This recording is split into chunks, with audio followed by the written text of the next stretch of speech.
Gracias por estar ahí. Como anunciamos al inicio de Tribuna de hoy, ya estamos en este bloque para hablar sobre los 80 años de la migración japonesa a Paraguay. Nos honra hablar de este tema, adelantarnos, espero que nos adelantemos. Yo sé que próximamente va a haber una conferencia de prensa, así es que es todo un orgullo siempre tener la posibilidad de hablar de esto. Y tenemos una mesa compuesta, bueno, acá a mi derecha, la señora Emi Kasamatsu, profesora, historiadora, escritora principalmente, y en este caso vamos a enfocar desde el lado histórico. Gracias por estar aquí. Sí, gracias. Nos acompaña Eduardo Ishibashi, del director, responsable de Relaciones Públicas del comité organizador. Así es, muchas gracias por la invitación. Qué compromiso de Relaciones Públicas a full entonces. Sí, señor. Y Mika Nishijima, ¿dije bien? Muy bien. Muchísimas gracias por la invitación y gracias por este espacio. Bueno, la secretaria general. Entonces acá tenemos una mesa de debate interesante para hablar y entender la historia de la migración japonesa. Cuando hablamos de Japón, no puedo olvidar la frase del embajador paraguayo en Japón, el señor Toyotoshi. Una vez en una reunión que tuve la oportunidad de estar becado en Japón, y me comentaba él, cuando uno ve Tokio y dice, Dios mío, ¿y esta ciudad cuánto tiempo tiene? Tokio tiene menos o máximo 70 años, porque es una ciudad que se había vuelto cenizas y que se volvió a construir. Entonces, cuando uno ve eso, ¿y cómo se consigue eso? Y es con trabajo. Y es ese trabajo lo que vemos también aquí en las distintas colonias japonesas, ¿verdad? De gente que trabaja, de gente que vino tan lejos, imagínense, hace 80 años. De manera que aprovechemos esta clase de historia para hablar con la señora Emi Kasamatsu. Bueno, contanos un poco sobre esta historia. Bueno, resulta ser que dentro del contexto de la emigración en el Japón después de la Primera Guerra Mundial, fueron los años 30 en que había cundía la pobreza tanto en el Japón como en Europa. Entonces la gente quería salir de ahí o enviar a otros lugares, y se consideraba a América Latina como un lugar de prodigio, y la tierra y las costumbres y el clima, etc. Y entonces generalmente era más conocido los países grandes como Argentina, Brasil, México. Y debido a una circunstancia especial de la prohibición que emitió el gobierno del Brasil, que quería netamente inmigrantes agrícolas. Y entonces se buscó otro país que sería una ayudante cercana, y que era el Paraguay. Entonces se entabló relaciones diplomáticas con el Paraguay de tal manera a ingresar inmigrantes japoneses. En aquel entonces estaba el presidente Eusebio Ayala. ¿No? Eusebio Ayala lo tomó con mucha aceptación a los inmigrantes japoneses, pero después vino la revolución del mes de febrero, con el presidente Franco.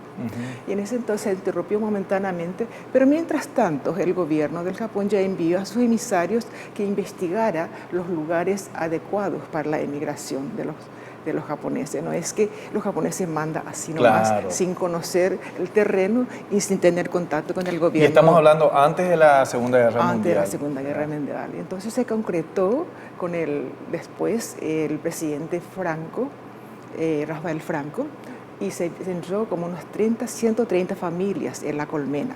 ¿No? Esa fue la primera colonia japonesa. ¿Cómo ha sido el trayecto? ¿Sus padres son migrantes? ¿No? Papá fue el que organizó la colonia. Uno de los colonizadores. Sí, organizó la colonia. ¿Y cómo viajaban, por ejemplo? Nos viajábamos más o menos 3 meses en el barco. Sí.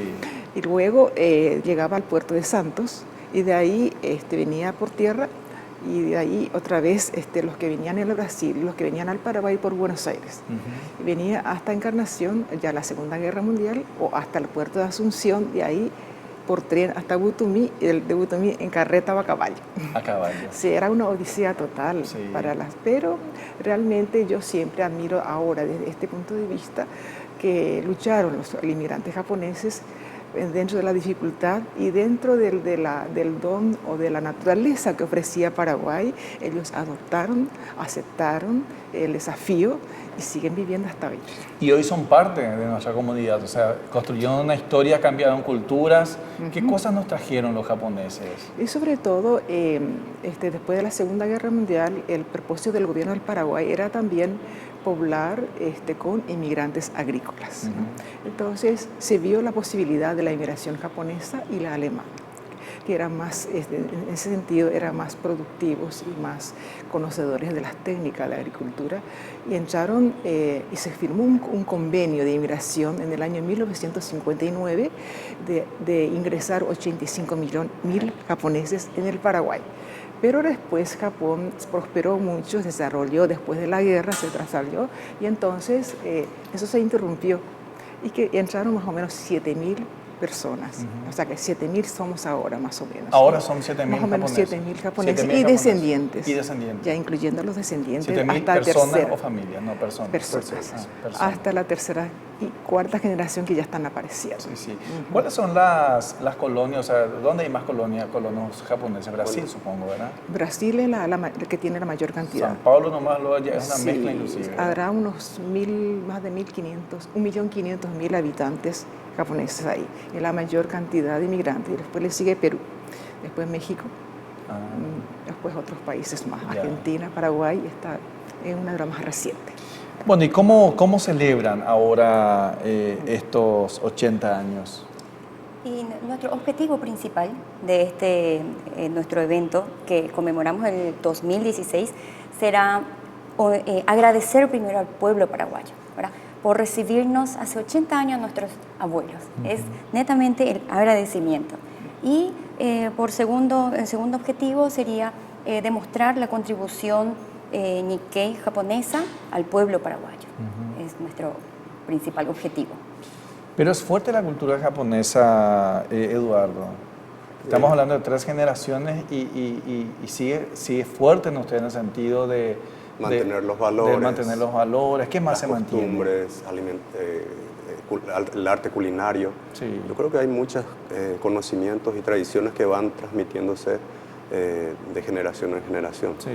Y principalmente yo creo que en Paraguay se ha dado una integración muy interesante. ¿Por qué? Porque se han formado matrimonios que han permitido sacar una mezcla muy interesante. Sí. Y ejemplos de personas que han sabido aprovechar esos conocimientos de ambas culturas. Por ejemplo, ya Y él es el resultado. Es el resultado. El mestizaje paraguayo. Un mestizaje. Sí. Pero Sí, en sí. tus rasgos está el japonés. También Sí. es fuerte la sangre.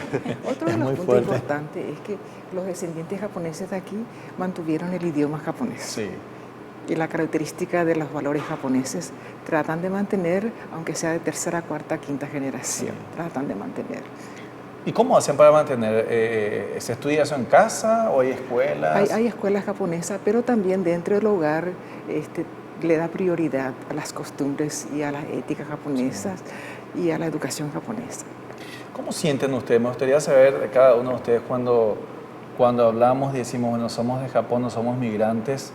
¿Se habrán preguntado por qué no nacimos, por qué tuvimos que ser migrantes o no?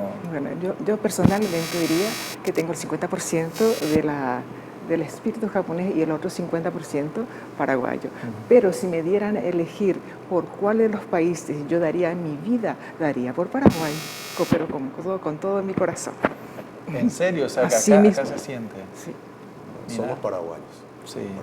Nos identificamos más como paraguayos, O sea, solamente, siempre yo les digo de que nuestros ojos son algo importados. Sí. El corazón ya somos paraguayos. Ya. No está solamente en los ojos, está en la cultura. Está para mí lo mejor que tiene la gastronomía, obviamente, y el sentido del trabajo. Eso también se importó, ¿verdad? También, el sentido del trabajo sí, está en ustedes. Eso también queremos ir demostrando. Sí. En este trayecto 2016 está como nuestro objetivo ir demostrando nuestra cultura, cómo fueron evolucionando todas esas culturas a la cultura paraguaya, cómo se adaptaron los paraguayos. Igualmente nosotros nunca nos sentimos de lado porque somos orientales, nunca nos menospreciaron. Al contrario, nos aceptaron súper bien en cualquier lugar que nos vayamos, ¿verdad? Y eso es lo que sentimos muy agradecidos. Y también eso queremos demostrar en todo el año 2016. César, sí. quería acotar que este evento de conmemoración está organizado por la Federación de Asociaciones Japonesas del Paraguay que está compuesto por 9 asociaciones japonesas y una asociación que es el Centro Nikkei Paraguayo. Nosotros conformamos una comisión ejecutiva que está encargada de llevar adelante este proyecto con la mayor apertura y participación de todas las instituciones Nikkei del Paraguay o aquellas instituciones paraguayas que tengan afinidad también. Nuestra intención es dar un evento extraordinario que pueda participar todo el pueblo paraguayo, que sea de gran convocatoria y agradecer de esa forma por todos estos años que nos han permitido convivir acá, ¿no? Excelente. Bueno, vamos a hablar sobre lo que es el programa. El programa es amplio, un año prácticamente de celebración o más, ¿verdad? Es la intención. Sí, Casi. es mucha fiesta, hay zumo, hay comida que nos interesa a todos y termina con fuegos artificiales. ¿Les parece si hablamos de eso? Sí, Luego de una brevísima pausa, pues nos van a explicar, de manera que anda agarrando, tomate un papel, bolígrafo, porque vamos a estar hablando de lo que implica esta amplia programación para festejar, y no solamente en Asunción, sino que en varias localidades para celebrar, homenajear los 80 años de la llegada de los migrantes japoneses a nuestro país. Ya volvemos.